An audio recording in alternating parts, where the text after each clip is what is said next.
आदरणीय दर्शकों, सादर नमस्कार। आज मैं आपको विज्ञान के बारे में बताऊंगा। आज का शीर्षक है ब्रह्मांड में कितने प्रकार के गुरुत्व हैं।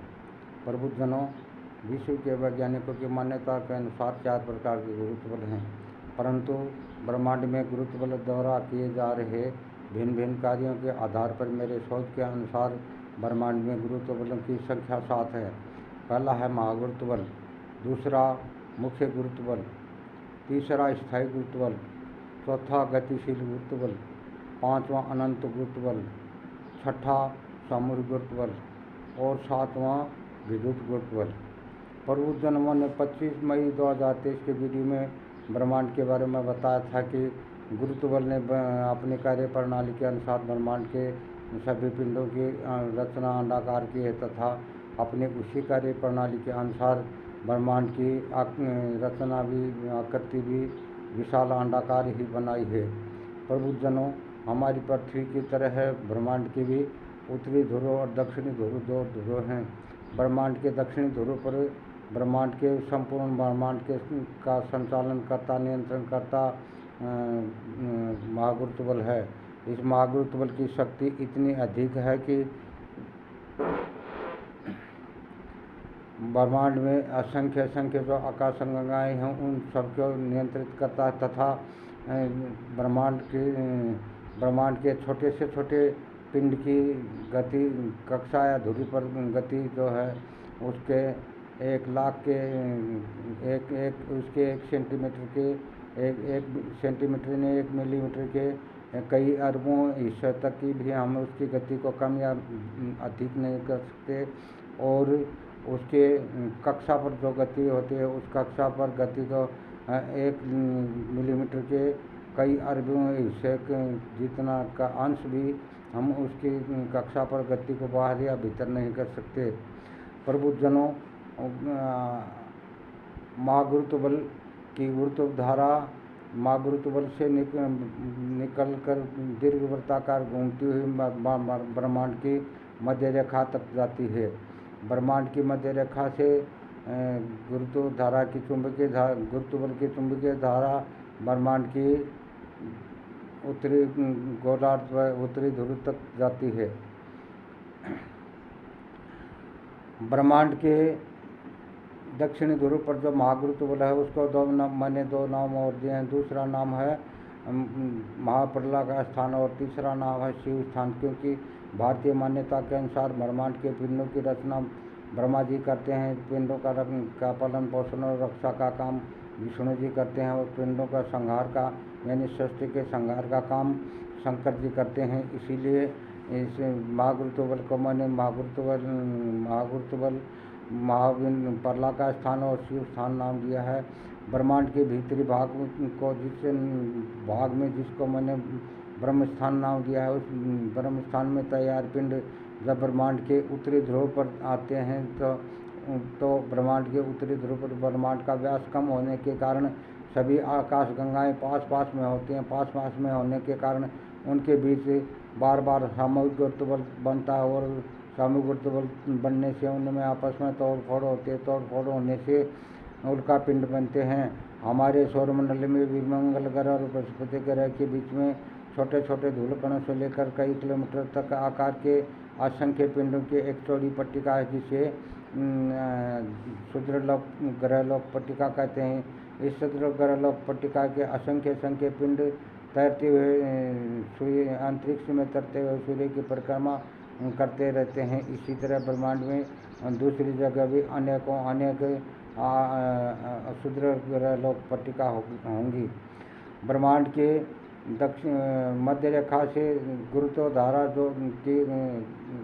गुरुत्व बल की जो चुंबकीय धारा ब्रह्मांड के उत्तरी ध्रुव स्थित आकाशगंगाओं पर पड़ती है, तो वह सभी आकाशगंगाओं को सीधी रेखा में ब्रह्मांड की मध्य रेखा की तरफ खींचती है। मध्य रेखा तक की तरफ आती हुई सीधी रेखा में आती हुई आकाशगंगाओं के बीच में दूरी बढ़ती है, कारण कि मध्य रेखा की तरफ बढ़ती हुई ब्रह्मांड का व्यास बढ़ता रहता है। इसलिए ब्रह्मांड की मध्य रेखा की तरफ आती हुई आकाशगंगाओं के बीच दूरी बढ़ती रहती है और आकाश की गंगाएँ मध्य रेखा को पार करके जब ब्रह्मांड के दक्षिणी गोलार्ध में प्रवेश करके महागुरुत्व बल की तरफ बढ़ते हैं तब ब्रह्मांड का गुरुत्व बल ब्रह्मांड का व्यास कम होता जाता है, इसलिए आकाश गंगाओं के बीच दूरी घटती जाती है। सभी आकाश गंगाएं पास पास में आती रहती हैं तथा पास पास में आकर सभी आकाश गंगाएं महागुरुत्व बल में प्रवेश करते हैं। महागुरुत्व बल के दबाव के कारण सभी आकाश गंगाओं में भीषण टक्कर होती है। भीषण टक्कर के परिणाम ये होते हैं कि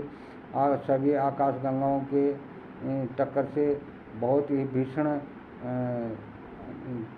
ऊर्जा और ताप उत्पन्न होता है, जिसके कारण सभी आकाश गंगाएं और उनके भीतर के सभी पिंड आपस में पिघलकर तर लावा बन जाते हैं। तर लावा से पुनः ब्रह्म स्थान में पिंडों की और आकाश गंगाओं की रचना होती है। तैयार आकाश गंगाएं और पिंड ब्रह्मांड के उत्तरी ध्रुव पर आते हैं और उत्तरी ध्रुव से मध्य रेखा तक होते हुए ब्रह्मांड के दक्षिणी ध्रुव तक की यात्रा करते हैं। महागुरुत्व तक की यात्रा करते रहते हैं। ब्रह्मांड की यह कार्य प्रणाली हर पल चलती रहेगी।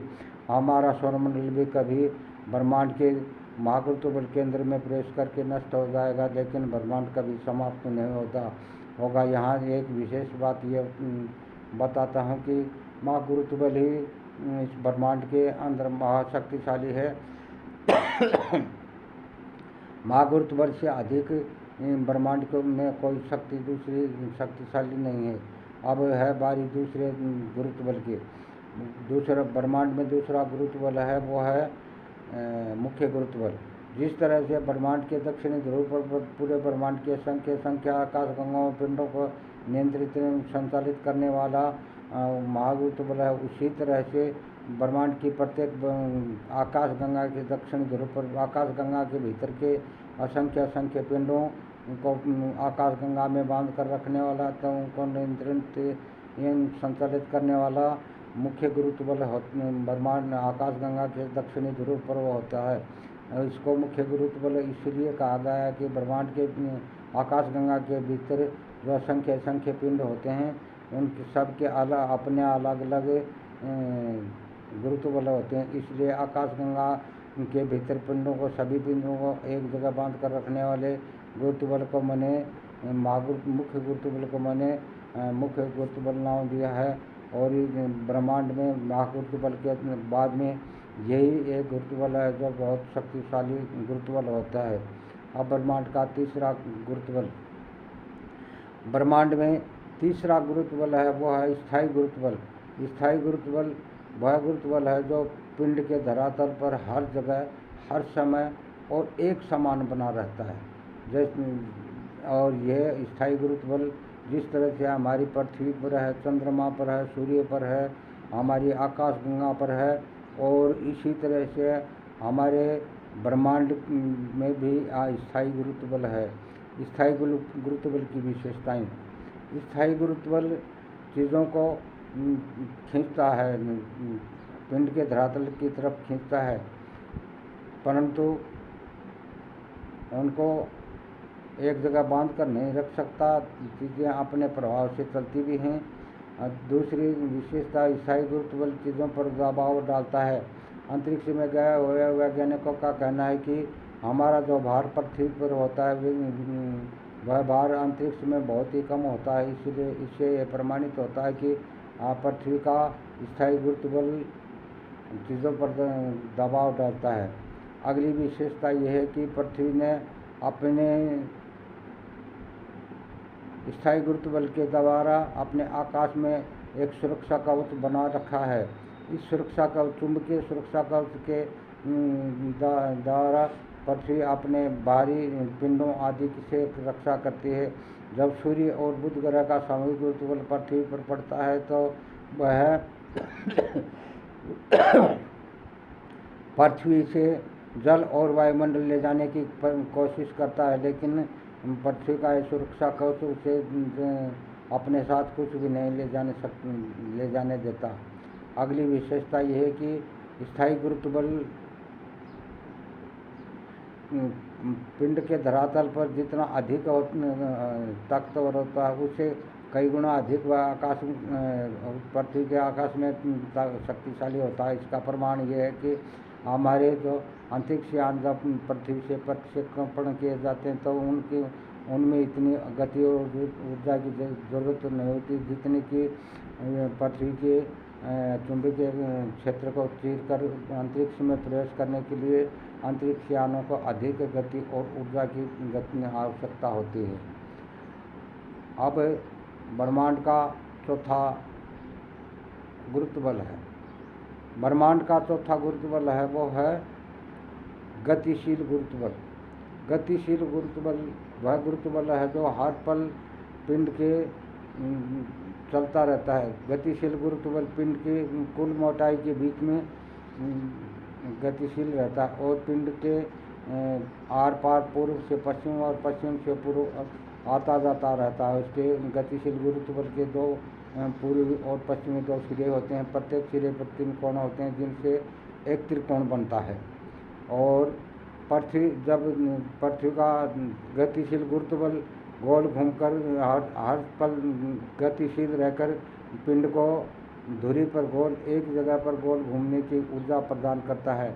यदि हमारी पृथ्वी का गतिशील गुरुत्व बल नहीं होता तो हमारे दिन और रात नहीं होते। पृथ्वी का जो भाग सूर्य की तरफ होता वहाँ हमेशा दिन तथा दूसरी तरफ हमेशा रात ही रहती है। इसी तरह से जिस तरह से गतिशील गुरुत्व बल पृथ्वी को गति प्रदान करता है उसी तरह से ब्रह्मांड के प्रत्येक पिंड प्रत्येक आकाश गंगा तथा ब्रह्मांड को भी गतिशील गुरुत्व बल निरंतर गतिशील रहकर गति प्रदान करता है। गतिशील गुरुत्व बल कहाँ होता है? किसी पिंड के प्रत्येक पिंड की मध्य रेखा से उत्तरी ध्रुव की तरफ बढ़ते हुए मध्य रेखा से उत्तरी ध्रुव की तरफ बढ़ते हुए 20, 30 और 40 डिग्री पर गतिशील गुरुत्व बल का भ्रमण पथ होता है जिनके ऊपर बारी बारी से प्रत्येक कोण पर पूर्वी और पश्चिमी प्रत्येक कोण पर गतिशील गुरुत्व बल बारी बारी से आता जाता रहता है। गतिशील गुरुत्व बल की एक विशेषता ये है कि दक्षिणी पृथ्वी के उत्तरी गोलार्ध पर हर समय गतिशील रहता है। इसलिए पृथ्वी के उत्तरी गोलार्ध पर पृथ्वी के दक्षिणी गोलार्ध की अपेक्षा अधिक गुरुत्व बल होता। इसीलिए हवाई जहाज और पानी के जहाज़ों के कंपन